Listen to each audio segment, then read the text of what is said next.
menyusun tinjauan pustaka, terdapat 5 langkah sistematis yang perlu dilakukan. Jelaskan pada setiap tahap tersebut masalah yang sering ditemukan dan cara mengatasinya. 5 langkah tersebut yaitu: yang pertama, memiliki sumber studi literatur yang relevan. Dalam memilih sumber studi literatur yang relevan, perlu pula diperhatikan dan perlu mengetahui tujuan kita dalam mencari literatur. Sebagai contoh, apakah tujuan kita mencari literatur yang berkaitan dengan teori-teori yang akan digunakan?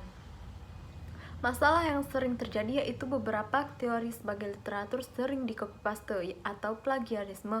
Dalam menanggapi permasalahan ini, perlu peninjauan yang lebih jauh lagi akan pembuatan tinjau pustaka agar tidak dikategorikan copy-paste dari sumber lain, melainkan mengembangkan hasil karya dari tinjauan yang lainnya.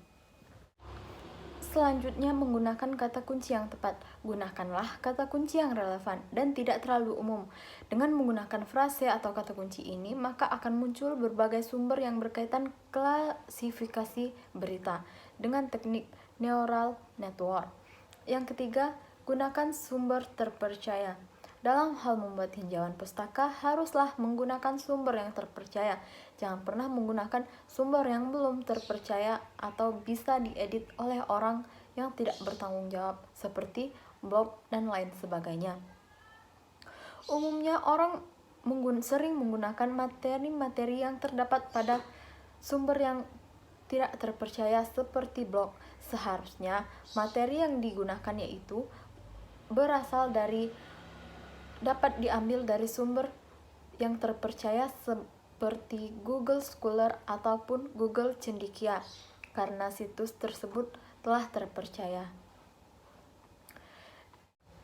Yang selanjutnya, hindari plagiarisme. Ketika melakukan studi literatur, seringkali terjebak dalam copy-paste. Harusnya, setiap kali ingin mengambil pernyataan dari sumber, maka lakukanlah paraphrasing. Paraphrasing yaitu menulis ulang pernyataan tersebut menggunakan kata-kata sendiri. Kata-kata yang telah kita ambil dari berbagai sumber itu kita gunakan sebagai studi literatur kita, namun kata-kata dan pernyataan yang kita ambil tersebut tidak kita copy paste, melainkan kita kembangkan kembali dengan kosakata kita sendiri. Selanjutnya, jangan melupakan sitasi. Sitasi adalah proses pengakuan dan pencatatan terhadap sumber literatur yang kita gunakan. Dalam setiap pernyataan yang telah diparaphrasing yang bersumber dari literatur haruslah disitasi dengan format yang tepat. Contohnya, kita mengambilkan suatu pernyataan dari salah satu sumber dan kita harus meletakkan caki. Terima kasih.